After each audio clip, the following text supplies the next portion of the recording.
உலகம் யாவையும் தாமுளவாக்கலம் நிலைபெறுத்தலம் நீக்கலம் நீங்களாம் அழகிலா விளையாட்டுடையார் அவர் தலைவர் அன்னவர்க்கே சரணாங்களே. அன்பிற்கினிய சன் டிவி நேயர்கள் அனைவருக்கும் வணக்கமும் நல்வாழ்த்துக்களும். அன்பர்களே, இன்று மாசி 27/11/2025 செவ்வாய்க்கிழமையோடு அமைந்திருக்கக்கூடிய இந்த அற்புதமான நாளில் உங்கள் அனைவரையும் நம்முடைய பெண் தெய்வங்கள் வாரம் ஆலய வழிபாடு நிகழ்ச்சிக்கு அன்போடு வரவேற்கின்றோம். பெண் தெய்வங்கள் வாரத்தில் செவ்வாய்க்கிழமையாக இருக்கக்கூடிய இன்று பேசும் தெய்வமாக விளங்கக்கூடிய திரு மீயச்சூர் ஸ்ரீ லலிதாம்பிகை ஆலயத்தை இன்றைக்கு நாம் தரிசிக்க இருக்கின்றோம் அன்பர்களே. அதாவது இந்த திரு மீயச்சூர் என்று சொல்லக்கூடிய திருத்தலம் எங்கு இருக்கின்றது என்று சொன்னால், நன்னிலத்திற்கு அருகில் பேரளம், அந்த பேரளத்திற்கு அருகில் அமைந்திருக்கக்கூடியது தான் இந்த அற்புதமான திருத்தலம். அதாவது இந்த திரு மீயச்சூர் என்று இந்த ஊருக்கு ஏன் பெயர் வந்தது பார்ப்போம். இந்த ஆலயத்தில் பார்த்தீங்கன்னு சொன்னாக்க பல சுவாரஸ்யமான அம்சங்கள் அமைந்திருக்கின்றன. என்னென்ன சுவாரஸ்யமான அம்சங்கள் என்பதையும் நாம் பார்ப்போம் அன்பர்களே. அடுத்ததாக இந்த ஊருக்கு திரு மீயச்சூர் என்ற பெயரானது ஏன் வந்தது என்று பார்த்தோம் என்று சொன்னால், அதாவது சூரிய பகவானுக்கு தேரோட்டியாக இருந்தவன் யார் என்று சொன்னால் அருணன். அதாவது அந்த அருணன் கொஞ்சம் உடல் ஊனமுற்றவன், மாற்றுத்திறனாளி ஆகையினால், ஆனால் அவன் உள்ளத்திற்குள் ஏராளமான சிவபக்தியோடு இருக்கக்கூடியவன்.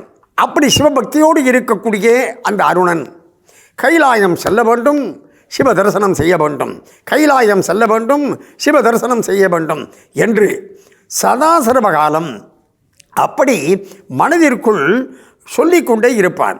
இப்படி இவன் மனதிற்குள் சொல்லிக்கொண்டே இருக்கக்கூடிய இந்த செய்தியை வாய்விட்டும் பலமுறை சொல்வான். அதன் காரணமாக சூரியன் என்ன செஞ்சான், இவர் உடம்பு இருக்கிற இருப்புக்கு இவர் கைலாயம் போகிறாராம், சிவனை தரிசனம் பண்ணுறாராம் அப்படிங்கிற மாதிரி கொஞ்சம் அவனை குறைவுபடுத்தி பேச அவன் மனதிற்குள் வருத்தப்பட்டான். ஆஹா, எனக்கு உடல் வேண்டுமென்றால் குறையாக இருக்கலாம், ஆனால் என் உள்ளத்தில் பக்தியில் குறை என்பதே கிடையாது. எப்படின்னு சொன்னாக்க, இப்போ நம்ம ஃபோன் வச்சுருக்கோம், அந்த ஃபோன் மேலே அழுக்காக இருக்கும், ஆனால் உள்ளே இருக்கக்கூடிய சிம் கார்டு நல்லா இருந்துச்சுன்னா அந்த ஃபோன் அருமையாக வேலை செய்யுதில்ல. அதே மாதிரி தான் உடம்பில் பல்வேறு விதமான கோளாறுகள் இருந்தாலும் உள்ளத்திற்குள் ஆத்மார்த்தமான பக்தி என்பது இருக்கின்ற நேரத்தில் எந்த விதமான குறையும் இருக்காது, இறைவனுடைய அருள் நிறைவாக கிடைக்கும் என்பதற்கு இந்த அருணன் இருக்கின்றான் அல்லவா, இவனுடைய பக்தியே ஒரு எடுத்துக்காட்டு.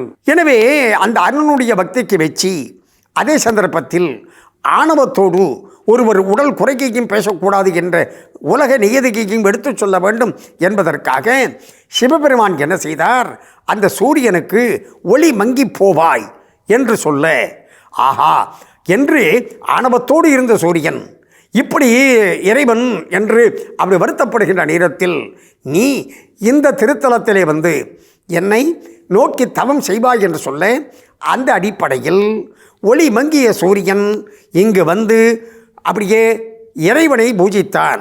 அதாவது மேகத்திற்கு அப்பால் இருந்து அந்த சூரியன் பூஜித்த காரணத்தினாலே இறைவன் மேகநாத சுவாமி என்றும், அதற்கடுத்ததாக சூரியனுக்கு மீண்டும் ஒளி கிடைத்த காரணத்தினாலே மீயச்சூர் திரு என்ற அடைமொழி சேர்ந்து திரு மீயச்சூர் என்ற பெயரானது வழங்கப்படுகின்றது. இப்படிப்பட்ட அற்புதமான இந்த திருத்தலத்தில் அருள்வாளிக்கக்கூடிய ஸ்ரீ லலிதா திரிபுர சுந்தரி, அந்த லலிதாம்பிகை அம்பாள், அந்த அம்பாளை இப்பொழுது நாம் தரிசிப்போம் வாருங்கள். திரு மீயச்சூர் திருத்தலத்தில் அருள்வாளித்து வரக்கூடிய ஸ்ரீ லலிதாம்பிகை ஆலயத்தை இன்றைக்கு நாம் தரிசித்து கொண்டு இருக்கின்றோம்.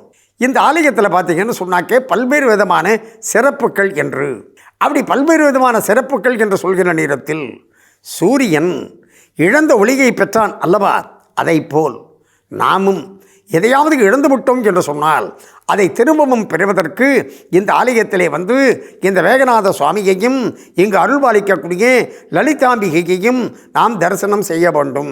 இந்த ஆலயத்தில் பார்த்தீங்கன்னு சொன்னாக்க அப்படி பிரகாரத்தில் வர்றப்ப க்ஷேத்திர புராண சுவாமி என்று, அதாவது இந்த க்ஷேத்திரத்தினுடைய அந்த புராணத்தின் அடிப்படையில் அமைக்கப்பட்டிருக்கக்கூடிய விக்கிரகம், அதாவது சூரியன் இறைவன் இன்னும் வந்து அருள் செய்யவில்லையே என்று அப்படி அவன் ஹேமிகூரா என்று இறைவனை நோக்கி அப்படி குரல் கொடுத்த நேரத்தில் அம்பாள் என்ன செய்தாள், இவனுக்கு இன்னும் பட்டு அந்த அனுபவம் போகல போல இருக்கு, இன்னும் இவன் இப்படி அப்படிங்கிற மாதிரி கொஞ்சம் அப்படி கோபப்படுவதைப் போல அம்பாள் அப்படி மனதிற்குள் நினைக்க சிவபெருமான் என்ன செய்தார், என்னம்மா ஏற்கனவே நான் தான் அவனை கோச்சிக்கிட்டேன், நீயும் கோச்சிக்கிட்டேன்னா என்னாகும் என்று அந்த அம்பாளுடைய தாடகையை பிடித்து சமாதானப்படுத்துவதைப் போல வைந்திருக்கக்கூடிய க்ஷேத்திர புராணேஸ்வரர். இந்த லலிதாம்பிகை எப்படி என்று சொன்னால் பேசும் தெய்வம் என்று குறிப்பிட்டேன் அல்லவா, எப்படி அடுத்த பகுதியில் பார்ப்போம். இப்பொழுது நாம் திருமீச்சூர் லலிதாம்பிகை ஆலயத்தை தொடர்ந்து தரிசிப்போம். பெண் தெய்வங்கள் வாரம் என்ற கருத்தின் அடிப்படையில் நாம் திருமீயச்சூரில் அருள்பாலித்து வரக்கூடிய லலிதாம்பிகை ஆலயத்தை இன்றைக்கு நாம் தரிசித்து கொண்டு இருக்கின்றோம். இந்த அம்பாள் எப்படி என்று சொன்னால், அதாவது வலது காலை மடித்து இடது காலை தொங்கவிட்டு, அதாவது இந்த ஆசனத்திற்கு அழகாக சுகாசனம் என்று குறிப்பிடுவார்கள். அப்படிப்பட்ட ஆசனத்தில் அமர்ந்த கோலத்தில் தெற்கு நோக்கி அப்படி சன்னதி கொண்டு அருள்பாலித்து வரக்கூடிய அற்புத தெய்வம் இந்த அம்பாள். பேசும் தெய்வம் என்பதற்கு பல சான்றுகள் இருக்கின்றன. பல சான்றுகள் இருக்கின்றன என்று சொல்கின்ற பொழுது ஒருவர் என்ன செய்தார், அப்படி நோயும் பாயுமா இருந்தார். டாக்டர்ஸ் எல்லாம் என்ன செஞ்சு விட்டாங்க, அவ்வளவுதான் அப்படிங்கிற மாதிரி சொல்லிவிட்டாங்க. ஆனால் இந்த திருத்தலத்தை பற்றி கேள்விப்பட்டு, இந்த அம்பாளுடைய அருளை பற்றி கேள்விப்பட்டு அந்த பக்தர் என்ன செய்தார், நேராக அங்கிருந்து நேராக இந்த ஊருக்கு வந்து இந்த ஊரிலே இருக்கக்கூடிய மேகநாத சுவாமி இந்த ஆலயத்தில் இருக்கக்கூடிய தெய்வத்திற்கு பிரண்டை சாதம் செய்து அதை தாமரை இலையிலே வைத்து சுவாமிக்கு நைவேத்தியம் செய்து சங்காபிஷேகம் செய்தார். அதை போல இங்கு இருக்கக்கூடிய அம்பாள் லலிதாம்பிகை, இந்த லலிதாம்பிகை அம்பாளுக்கும் அவரால் முடிந்த அளவில் லலிதா சகசரநாமம் பிறகு வழிபாடுகள் செய்தார். அவர் உடல்நிலை பரிபூர்ணமாக ஆரோக்கியத்தை அடைந்தார். அப்படி ஆரோக்கியத்தை அடைந்த உடனே அந்த நோய்வாய்ப்பட்டவரையும் அழைத்து கொண்டு வந்து, ஏன்னா அவர் தான் பரிபூர்ண ஆரோக்கியம் அடைந்து விட்டார்ல, அவரையும் அழைத்து கொண்டு வந்து இந்த லலிதாம்பிகை அம்பாளுக்கு அபிஷேகம் செய்து வழிபாடுகள் செய்து தங்கள் பிரார்த்தனையை நிறைவேற்றினார்கள் என்று இப்படி பல சான்றுகள் இருக்கின்றன. அப்படி பேசும் தெய்வமாக இருக்கக்கூடிய இந்த அம்பாள் வாசினி தேவதைகள் வழியாக லலிதா சகசரநாமத்தை வெளியிட்ட அற்புதமான திருத்தலம் எது என்று சொன்னால் இந்த திருமீயச்சூர் திருத்தலம். அதாவது அம்பாளுக்கு லலிதை என்ற பெயர். லலிதை என்று சொன்னால் மிக மிக அவள், அதாவது இன்பமயமானவள், அழகானவள் என்றெல்லாம் பொருள்.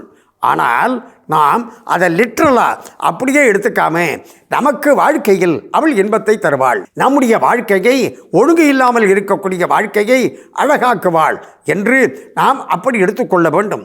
எனவே இப்படிப்பட்ட அற்புதமான கீர்த்திமிகு மூர்த்தியாக இருக்கக்கூடிய இந்த ஆலயத்தில் அருள்பாலித்து வரக்கூடிய ஸ்ரீ லலிதாம்பிகை சமேத மேகநாத சுவாமியினுடைய அருளால் நம்முடைய நேயர்கள் அனைவரும் எல்லா நலமும் பெற்று பல்லாண்டு பல்லாண்டு வாழ வேண்டும் என்று பிரார்த்தனை செய்து கொண்டு இந்த அளவில் நிறைவு செய்து கொள்வது நாகை முகுந்தன். நன்றி, வணக்கம், வாடிய நலம்.